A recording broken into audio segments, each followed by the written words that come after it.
Hey guys, what's up? Welcome back to my YouTube channel. So for this video, since it's the beginning of May, I decided to do books I want to read for the month of May. So I have a stack of books here, and I'm just gonna go through them and give you a little synopsis of each of the books. So the first book that I'm going to be talking about is If I Was Your Girl by Meredith Russo. I got this at Barnes & Noble for $10.99.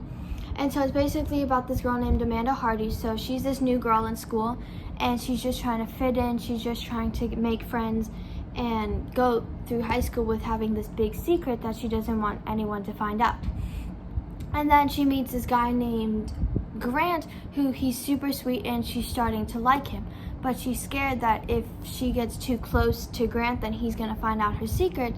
And the secret is that at her old school, Amanda used to be called Andrew, and she doesn't want Grant to know that. So I thought this would be a really cool book to read. I might actually do a reading vlog of me reading this book because I thought it would be like a good book to do a reading vlog on. So yeah, but this one was it's like a very short book, so it shouldn't take me that long to read. And I just really liked the whole thing, and I thought it'd be like a cool, fun book to read. The next book I also picked up at Barnes & Noble when I got this book was Pride and Prejudice by Jane Austen. And I actually wanted to read this because I saw a girl on another YouTube video that I was watching. She started to read Pride and Prejudice. So I was like, okay, so like why not read something that has a bit of like classicness, moralness, and not just for pleasure, right? So if you don't know what Pride and Prejudice is, it's basically about these 5 daughters, the Bennett daughters, and they have a mom, Elizabeth Bennet and Mr. Bennet, and they're all girls, right? So their father dies, since there's no heir to the family fortune, because there's no male heir, they all have to marry rich in order for them to support the rest of their family and their future family. So it's about the story of them, Elizabeth Bennet meeting Mr. Darcy and them like falling in love, but like he's this arrogant person, and he like thinks since he has so much money that everyone is below him. So I started reading this like over the weekend. I'm on page 13, and so far I liked it. It's like even though it's like a high school level book, it's honestly not that hard to read. There's some lines that I would have to read like 2 to 3 times just to actually get the full understanding of it. But so far I've really liked it. I love how just by reading like, I think it was 3 chapters, I already know like the personalities of Mr. Bennet, Mr. Darcy, Mr. Bingley, the mother, and one of the sisters, and I thought that was just so much information in 3 chapters, so I liked that. So I'm really excited to finish reading this. I do love how Jane Austen writes her books. I think it is very it's very nice. It kind of reminds me of Little Woman by Louisa May Alcott, like with the where like this tradition that all women have to marry in order to become like important and just to have a good life, and Little Woman. And what I think this one might have is like women can do much more than just marry people, like they can do other abilities and stuff like that. So I really like this. I'm definitely going to be picking up more of Jane Austen's books. But yeah, so the next book I got, that was also from Barnes & Noble, but I got this one like a while back. I just haven't read it. It's The Bad Boy and the Tomboy by Nicole Nwozu. And so I'm just going to read you the synopsis on the back because I forgot what this is about. So it's like, always comfortable being one of the guys, Macy Anderson is laser focused on only 3 things: studies, soccer, and a scholarship. Romance is the last thing on Macy's mind until Cedric Cahill, the one boy she's ever crushed on, asked her out on a date. Handsome and charismatic, Cedric's everything Macy has ever wanted in a boyfriend. There's just one problem. Cedric's cousin, Sam Brazen, and apologetic with a bad boy reputation to match. Sam has an annoying way of constantly showing up in Macy's life. Something crackles beneath their just friends relationship, and soon Macy's thinking about him in the all ways she couldn't. in all the ways she couldn't, pushing things too far when she's around him.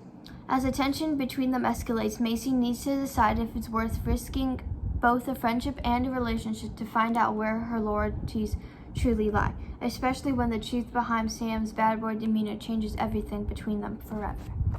So I thought this would be a really good book, just like as a fun little read if I didn't want anything to like pay attention to. And so yeah, it's like not that short but not that long. It's 346 pages, so I think it might take me a while, but just like as a fun little book to read if I don't know what to read. So I have that. Next, reach these two books right here. I actually got at like this thrift bookshop where like all the books are for cheaper. So this one is The Last Summer of the Garrett Girls by Jessica Spotswood. So it's basically about these sisters, I believe. Yeah, they're 4 sisters, and this is like the summer. This takes place before the summer of the time when they all are splitting their ways. So it's like one is going to community theater, is doing a role in the community theater. Another one is heading off to college. Another one is trying to run the independent bookstore that their parents own. And then another one is just like having a crush on someone and like trying to figure out her feelings. So I thought this was a really good book. It's told from both 4 points of views, from Kat, B, V, and Des. So I really liked that, and I thought it would be just like a good little family book. It's 353 pages, so it's a bit long, but I thought it was really good, and for like being only $1, it wasn't bad. So I definitely will give this one a read, probably after I finish If I Was Your Girl, because this one's the next one that draws me in. So yeah, next book is Second Chance Summer by Morgan Matson. So it's basically really heavy. Hang on, I'm gonna take this thing off because I like the book better without it. So, but basically it's about this girl named Taylor Edwards. She moved away. I'm just gonna read the synopsis. Taylor Edwards never felt like she stood out, except for her history of running away when things got too complicated.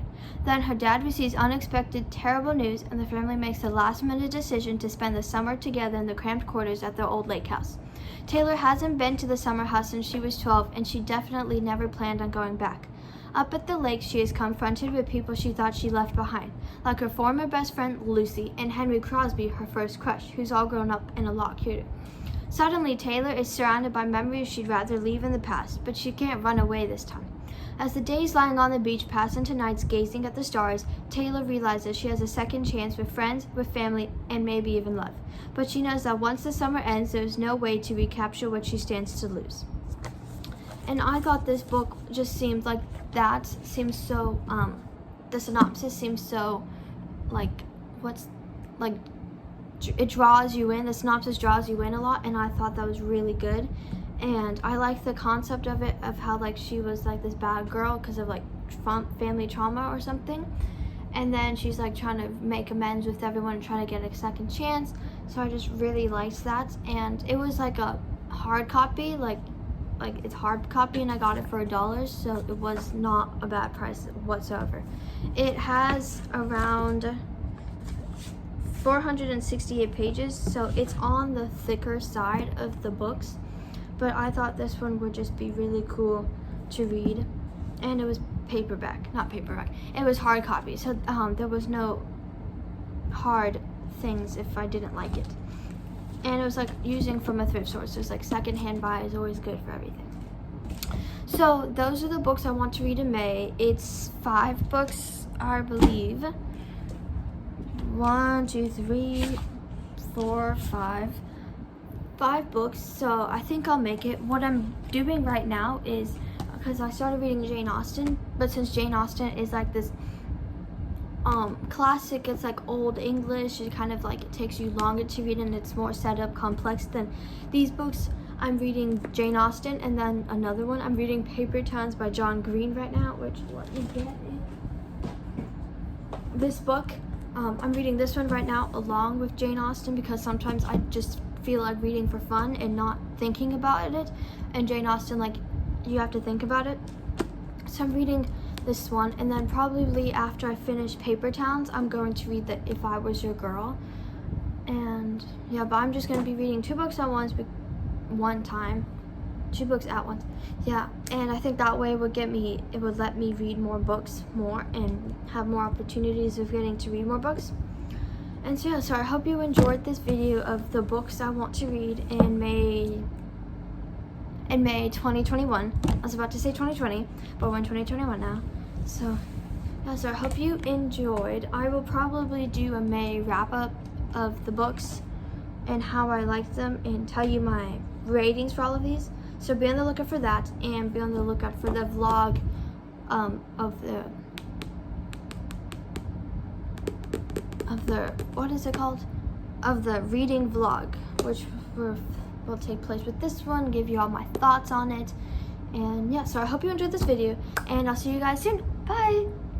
Okay, so I was editing the video. Notice I never said to like, subscribe, and turn the post notifications on so you can get updated every time I post a new video. So you should do that. Like, subscribe, and turn the post notifications on so you can get uploaded every time I post a new video.